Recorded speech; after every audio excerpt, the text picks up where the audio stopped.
Hello, beautiful people. Welcome to the. Have you been trying to travel to the United Kingdom, USA, Australia, Canada, New Zealand, and maybe those big countries, and you are having difficulties in traveling to those countries? I understand that many of us want to migrate to those countries because they are English-speaking nations, which is quite understandable and is very difficult. Why wasting your time in this country? Why don't you consider relocating to some European nations, some countries in Europe that also speak English, like these countries I mentioned, and their tuition fee and living expensive and proof of funds it's not big like the ones I just mentioned. You can consider Malta.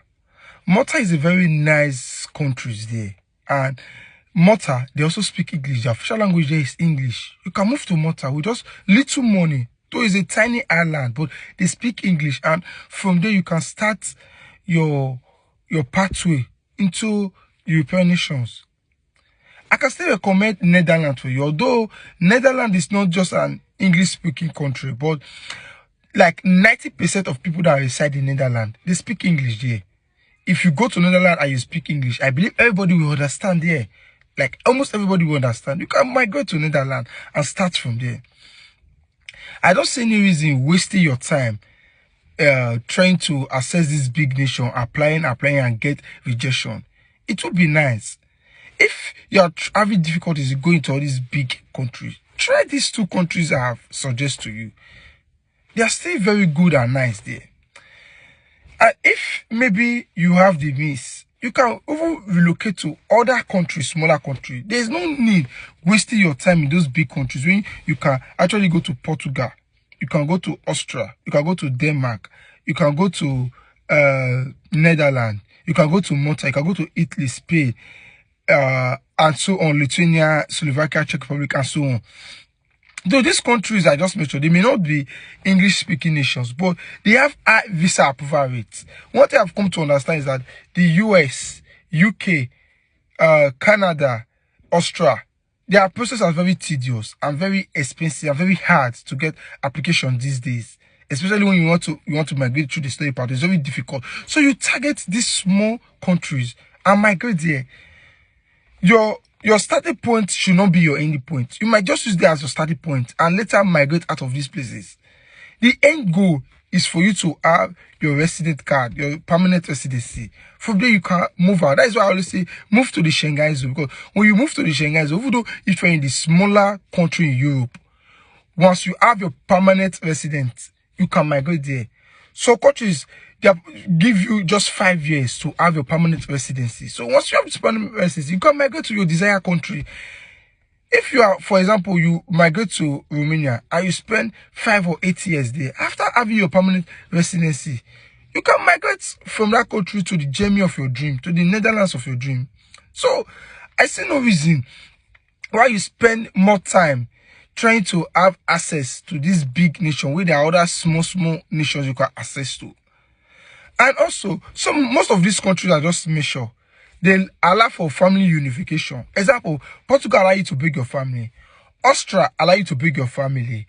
Germany allow for family unification. Netherlands allow for family unification. But that is after you have come. So many of these countries allow for family unification. So you can go there with your family, live, stay, and everything will be fine. The reason I'm just saying this because I actually know of a friend, I think since 2023, she's a girl. She has been trying to move to Canada. When she first applied, that was when they said they increased the proof of funds, they changed some rules, changed some this. She will apply, she has been moving from Canada, now she entered UK. So for me, these countries, they are very difficult and tedious to apply, especially when you don't have the exact money they're asking for. You can just target these small nations and also have the same thing you're looking for. The only thing I advise you is that before you go to this country, try to start learning their language. If one thing in these countries is that once you have little knowledge about their language, it gives you an upper hand. You must not know everything. Yes, with time, you can get to know everything. But Just know the basics. The way we normally say come, go, bring, that, eat. Just know this basic. Be able to communicate, because you will still see a lot of Africans, a lot of other nationality there that speak English like you. But just know these basics so that you can apply them in your working process.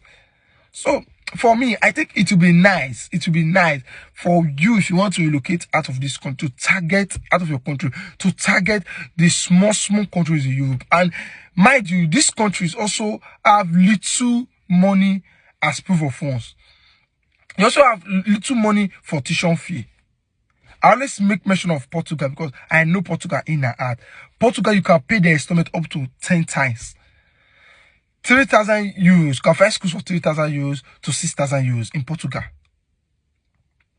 Austria, you can find schools for 750 for masters in Austria.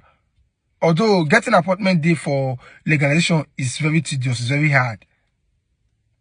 So, for me, I just believe that targeting this small country will give you an edge over looking at these big nations. These big nations, yes, I know they are good. I know you want those are your dream country. But why wasting 2 years, 3 years, 4 years, 5 years targeting this country when your mates are moving to other small countries and from there they can migrate to their dream country? So think about it.